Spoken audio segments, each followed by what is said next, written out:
Skylark Outdoors here, and today we're going to review the Tyrolia Protector Ski Binding, which we've got right here.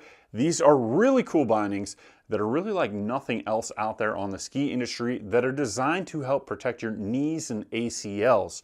So we're going to get into these because they've only been around for a couple years and they're just starting to gain a lot of popularity. But before that, please give us that thumbs up, subscribe, or click any links below. We've got a buy us a coffee or a Patreon if you want to help support the channel, as well as we're going to do some really cool stuff. So sign up for the email list and you can join us on those ski adventures. And we hope you have a great time on the mountain. And that's what we are hoping to bring to you, is all kinds of content to help you make a better skier, as well as just enjoy your time on the mountain.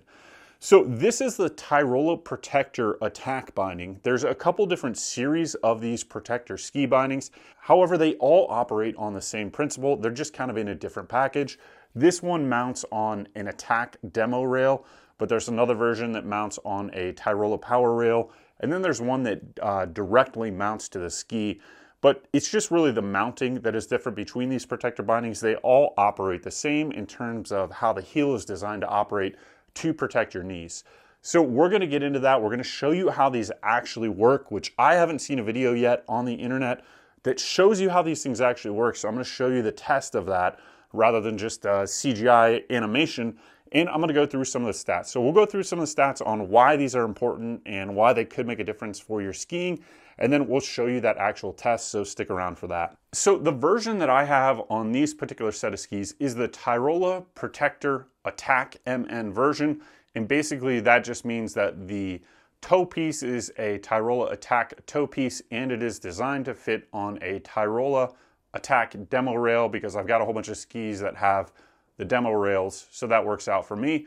In terms of stack height on these bindings, they are pretty similar to what you're going to find on an Attack demo binding stack height.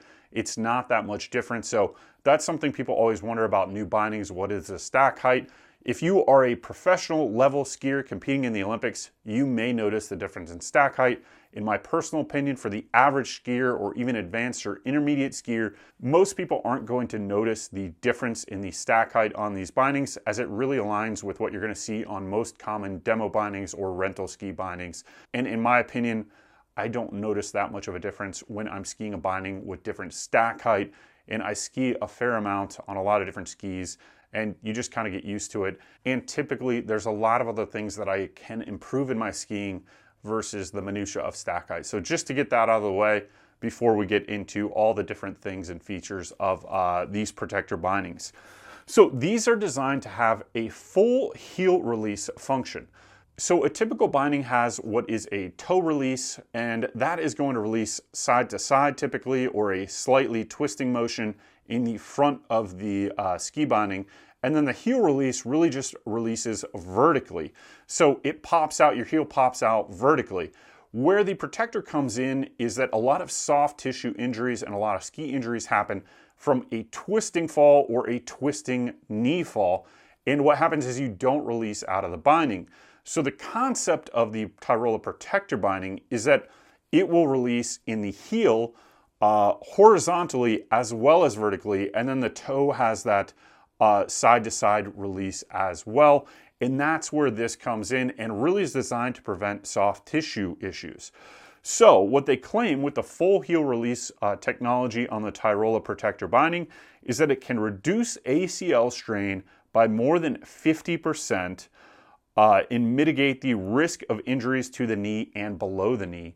So it's designed to help you prevent soft tissue issues, as well as I guess it could help prevent skeletal tissue injuries as well, but really to help prevent those ACL injuries and other knee ligament injuries, because it's releasing side to side instead of just up to down, and that side to side force, that twisting motion, is a lot of times what is going to cause a knee injury or a soft tissue injury. In terms of other stats that they just have out there, it says knee injuries make up 34% of ski injuries. I would have thought it was more than that. 75% of knee injuries are caused by backwards twisting falls. And that is what this is designed to help mitigate, is that in that 75% of cases where you've got a backwards twisting fall, where you may not have a binding release, because what's happening in a backwards twisting fall is your heel is not popping out of the binding forward. So let's say you're skiing and you go into a ditch and your skis stop at the other side of the ditch. What that's going to do is pop your heel right out and you'll just kind of face plant in front of the skis. With a backwards twisting fall, because what's happening is you're twisting, your heel is going deeper into the ski, the binding isn't going to release because it's not putting upward force on that rear of the binding, and that's what can cause an injury. With this, even though your heel is going into the rear of the binding, that twisting motion of the bottom of your foot can allow itself to pop out of the binding now, because that's what a protector ski binding will allow it to do. You have a full heel release in a 180-degree arc, vertically and horizontally on this. And then another part of this is a lot of people would be worried about pre-releases on these bindings. Just from my limited use on this particular binding and messing around with it a little bit and seeing how it actually works, I'm not super concerned about a pre-release. I haven't had a pre-release on one of these yet. And it's because what it does is it has 7 millimeters of elastic travel in the heel. So it will travel left or right 7 millimeters before it will even start to engage basically that release mechanism. And when that elastic travel is exceeded, then it's going to release that ski boot at a 30-degree angle in the rear of the boot once it exceeds the forces. So it's going to work like a typical typical ski binding or typical attack ski binding until you exceed that 7 millimeters of travel. And then once you exceed whatever din setting the force is you have for rotational force, then it's going to release. And what's really interesting about that is there are other ski bindings on the market that do allow for elastic travel of the heel. One of the most common ones that a lot of skiers are familiar with are the Look pivot bindings. Those actually allow elastic travel in the heel. However, there's no heel release on the pivot bindings. They're just allowing you additional elastic travel in the rear of the binding, but it doesn't have any kind of din setting to allow a lateral release on the binding.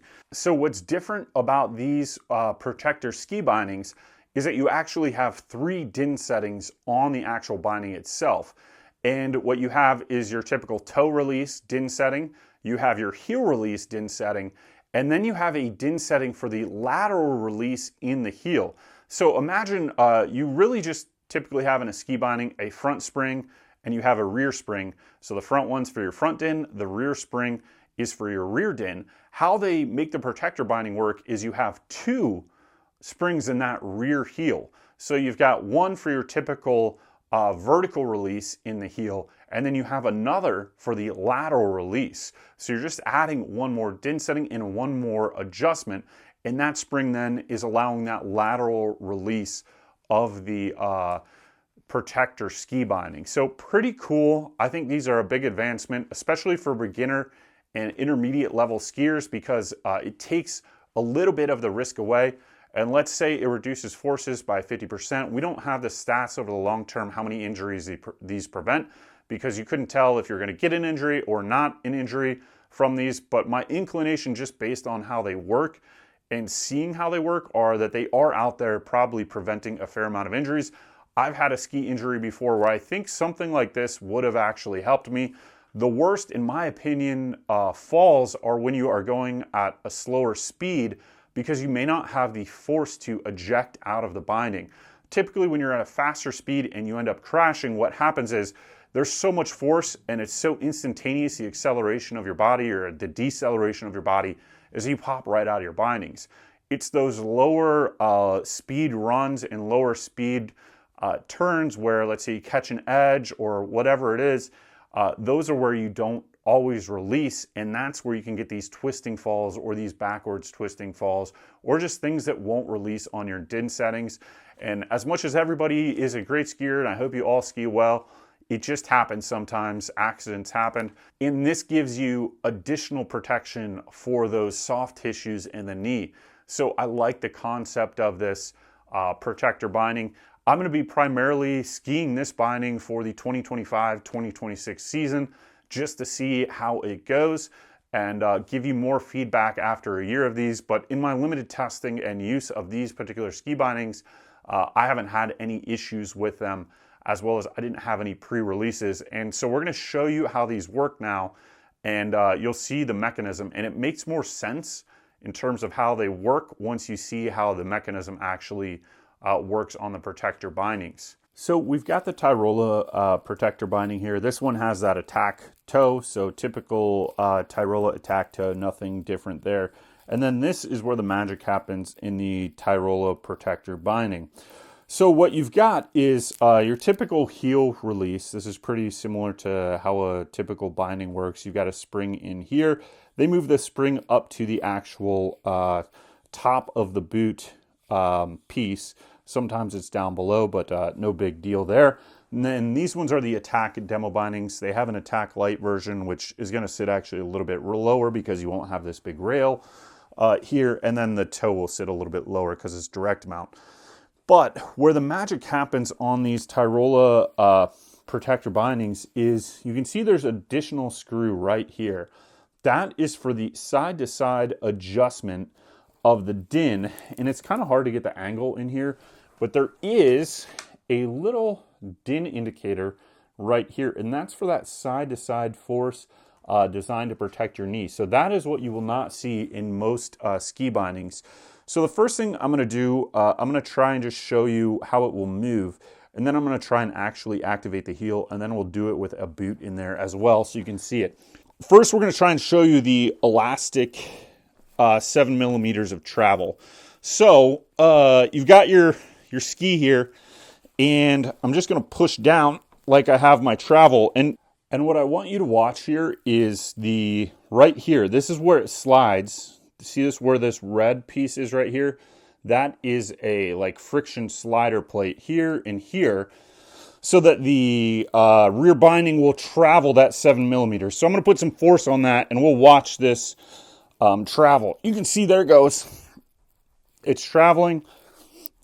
That's that elastic travel there. And now I'm going to try and activate the heel release. Now, given this is kind of just, it's difficult with the camera setup and the ski brakes and everything, but we'll try and make it happen. There we go. There we go.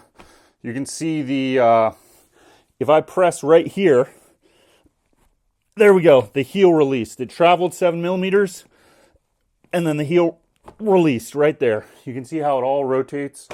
So now we're going to try it with a boot in here to give it like a little bit more torque and simulate what happens with a boot in there and the torque on the knee. There we go. You can see it released right there. This has allowed that heel to release out of the binding. There you go. You can see this released that heel out of the rear of the binding. It has our elastic travel, which you can see right here. It's traveled to 7 millimeters and then released the heel. If I was moving, that heel would be completely released. And now you would be going on your day. There you go. That boot is all the way out. And hopefully your ACL or your knee or whatever is saved there. So we'll do that one more time just so you can see it. So we're going to try and show you a release here. I'm going to press on the heel of the boot and then pull on the toe of the boot like I'm twisting, just to show you what the release is. And I turned that din down because it was just too tough with that din high. And so there you go. It's traveled to 7 millimeters here. You can see that exposed again. And then there we go. The boot pops out, and that is how it works. And then there's not any reset or anything you need to do once your boot's out. You're just going to put the heel piece back down and pop your boot right back in. So pretty cool functionality here.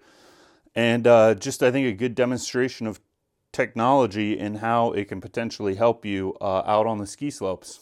So thanks for watching this review of the Tyrolia Protector Bindings.